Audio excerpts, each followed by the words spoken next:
আম্বানিকে পিছনে ফেলে এশিয়ার সবচেয়ে ধনী ব্যক্তি আদানি সম্পত্তির পরিমাণ কত বাড়ল জেনে নিন এই ভিডিওর মাধ্যমে। আবার এশিয়ার সবচেয়ে ধনী ব্যক্তির শীর্ষে উঠে আসলেন আদানি গ্রুপের কর্মকর্তা গৌতম আদানি। এতদিন এই জায়গা ধরে রেখেছিলেন উদ্যোগপতি মুকেশ আম্বানি।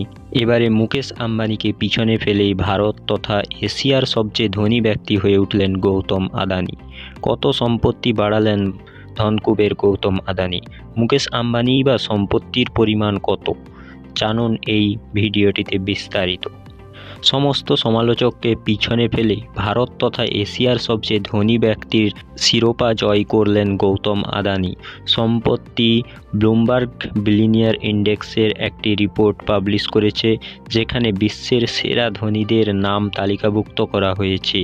এই তালিকায় গৌতম আদানির নাম রয়েছে 12 নম্বরে, অর্থাৎ বিশ্বের সবচেয়ে ধনী ব্যক্তিদের মধ্যে আদানির স্থান দ্বাদশ।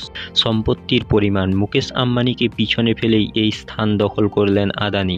বর্তমানে আদানির সম্পত্তির পরিমাণ ব্যাপক পরিমাণে বৃদ্ধি পেয়েছে।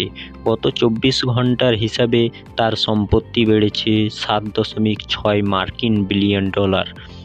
ব্লুমবার্গ বিলিনিয়ার ইন্ডেক্স অনুযায়ী আদানির মোট সম্পত্তির পরিমাণ বর্তমানে 96.6 মার্কিন বিলিয়ন ডলার।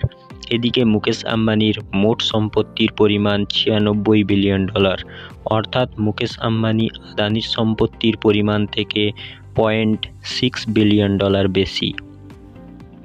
24 ঘন্টায় অর্থাৎ একদিনেই 7.6 বিলিয়ন ডলার সম্পত্তি বৃদ্ধি করে আদানি তাকে এগিয়ে গিয়েছেন। শুধু ভারত নয়, এশিয়ার সবচেয়ে ধনী ব্যক্তিদের তালিকায় উঠে এসেছেন এই আদানি। আদানির উপরে উঠে আসা এবং আম্বানির নিম্নগমনে পাল্টে গিয়েছে বিশ্বের ধনীর তালিকা। ব্যক্তিদের তালিকায় 20 নম্বরে ছিলেন, যেখান থেকে উঠে এসেছেন 12 নম্বরে। উল্লেখ্য, এর আগেও আদানি এশিয়ার সবচেয়ে ধনী ব্যক্তিদের তালিকায় উঠে এসেছিলেন 2022 সালে। তার ব্যবসা এবং সম্পত্তির পরিমাণ হু হু করে বাড়ছিল, তবে 2023 সালের শুরুতেই হিন্ডেনবার্গ সমীক্ষা রিপোর্ট আদানির জন্য বিপদ হয়ে আসে। হু হু করে কমতে শুরু করে আদানি কোম্পানির সম্পত্তির পরিমাণ, ভেঙে পড়ে তার ব্যবসা।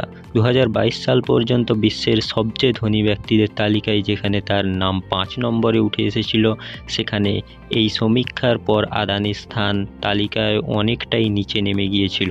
তবে কিছুদিন আগে থেকেই আবার আদানি গোষ্ঠীর ব্যবসা তড়জড়িয়ে বাড়তে শুরু করেছে আদানি।